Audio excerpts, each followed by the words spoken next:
September 26th, 1609. We are less fearful today. Pocahontas again came to our town. She has taken Jessie and me as her special friends. We walk around arm in arm. It is as though we are at home in England. With her bit of English, we can talk. She tells us names of plants. She helps us find the herbs that Mama needs. She tells us tales of the stars and the moon. She gives a name to each wind that blows. We play for hours. Even Mama does not tell me it is time for tasks. That is because many fear the nearby Indians might attack now. They surely know that Captain Smith is gone, but with Pocahontas here, we believe no harm will come to us. Sometimes I think I would like to be an Indian girl. How free and fearless she seems to be. Her voice is sweet and her laughter is merry. Could it be that someday we too will live free of want and fear? September 26th, nighttime. Mama was troubled today. Her eyes had a far-off look, and I saw her lip tremble. I went to her and held her hand. She said it was Caleb. She misses him so. She said there was a hole in her heart, and oh, I know I do. For there is a hole in my heart, too.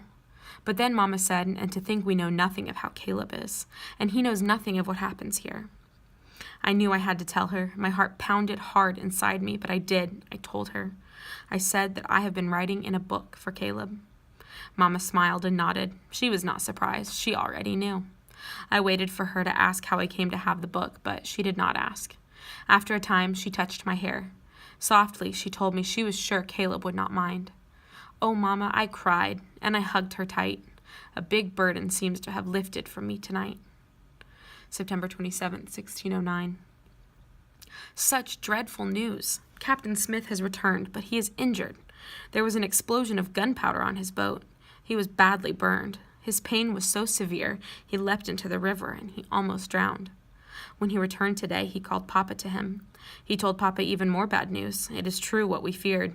The Indians have been at war. They have killed many of our men who went to the falls. So even after Captain Smith was burned, he went back. He did all he could to make peace with the Indians. For now, all is quiet. Our men are on the way back, but only some will return. Will Jessie's father return? We do not know. Tonight, Jessie was most silent. Inside my head, I said many, many prayers. September 27th later. I must write 2 times in the same hour, even though Mama calls me to my tasks. Jessie's papa has returned. He is silent, though, and he has been injured. One arm hangs limp by his side. He is in pain, but he has returned. He tells us to pray for the many who do not. Also, Captain Smith suffers greatly. Mama treats him with aloe from the storehouse. She says she believes that he will live. Captain Smith, too, says that he will live. I brought him fresh dug clams today. He smiled at me. He told me that it would take more than gunpowder to kill John Smith. And do you know what? I do believe that is the truth. September 28, 1609. Something wonderful. Tonight will be our last night to lie out of doors. Our house is finished. The walls are up. There is a fireplace and a wondrous large chimney. Papa has daubed the chinks with mud. He even found enough glass at an abandoned glass house to make one window. And I have helped to build this house. We have not let Mama come inside to look, not yet. First, Papa has hung a blanket in the middle. That is for Mama to be alone. It is the only thing I have heard Mama wish for, a private place. We brought in our bedding. We carried in the table we brought aboard our ship. We have 3 chairs that Papa has made here. We moved in the dishes in the iron cooking pot and Papa's tools. I brought in my chest with my clothes and my journal. Then I gathered flowers. I put them in a jug. It is on the table inside the door. When Mama comes in, she will see a curtain for her private place and flowers in our new house. I cannot wait. September 29th, 1609. Tonight we move into our house. Jessie came with us, for she is my sister now. Mama stepped inside. She saw her curtain and her jug of flowers. Our house, our home, she said over and over. And then she began to cry. At first I was worried, but then I saw. She was not crying sad tears. She cried happy tears. She laughed and hugged Papa. She hugged me and she hugged Jessie. They were strange hugs, for she could not get us close. Her belly is large now. Papa smiled, and he too whispered, "Home." Home, I thought. But I could not say that word, for inside of me I know it is not home. Not yet. It will not be home till Caleb comes, but it is almost home. September 30th, 1609, early morning. A breeze blows in our open window and door. Outside, the birds are singing a morning song. Inside, Mama and Papa sleep behind their curtain. Jessie sleeps beside me, her head pillowed on her arm. She looks peaceful in her sleep. She seems not so sad. And I lie here and write. Now that Mama knows about my journal, I need not hide it. This house is a good place. For now, almost a home is good indeed. October 1st, 1609. It is a worrisome time. Captain Smith must leave. He will return to England on one of the ships that arrived last month. His burns are severe. He cannot see to the work. He cannot calm the arguing. Captain Archer, with George Percy, is already taking control, and the men who have returned are terribly ill. Captain Smith is too sick to even go and see the Indians, and so he must leave us. My heart grieves. We shall miss him. We wonder what will happen without him here. October 1st, later. Jessie's papa has become grim and silent. He stares off into the woods. He has not added a single stick to his house. He is as idle as the Bridger boys. He looks about, shaking his head. It is as though his thoughts fly this way and that way.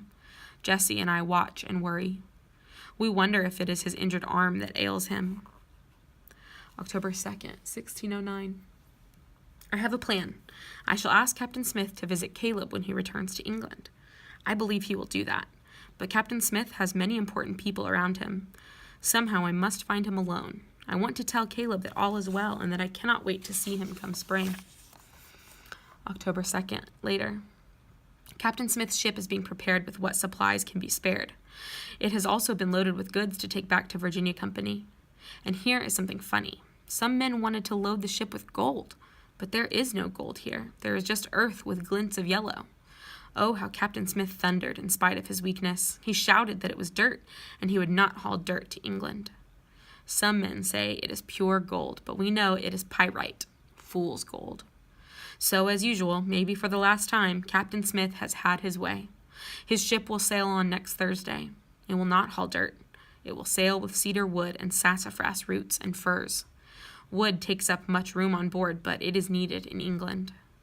We wish him Godspeed, but many of us feel sad and frightened. Captain Smith will be sorely missed. October 3rd, 1609. The days grow short. Winter, we know, will be here soon. Jessie's papa said it will be dreadful here come winter. But Jessie and I like the cool nights. Last evening we dug deep into a pile of fallen leaves. We hid and spied on John Bridger. He was again scratching himself and picking at lice. But then I sneezed and blew leaves all over.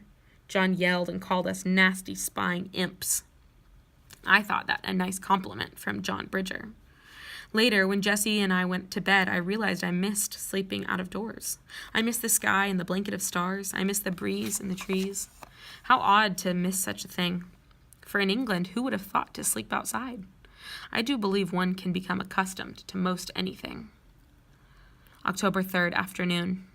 Mama is restless. I think her time is almost here. She has been up since dawn. She walks back and forth. She goes out of our house to the village. She comes back in. What kind of baby will Mama have? Jessie and I hope for a girl child. I have the pincushion that we will give to Mama when the baby is born. I'm spelling out a greeting with the pins. It says, "To baby, welcome to the world, the new world." I do think that is a nice sentiment. I believe Papa wishes for a son. I know that in this land a boy's strength is needed. Yet girls are just as strong as boys. I do know now that is the truth.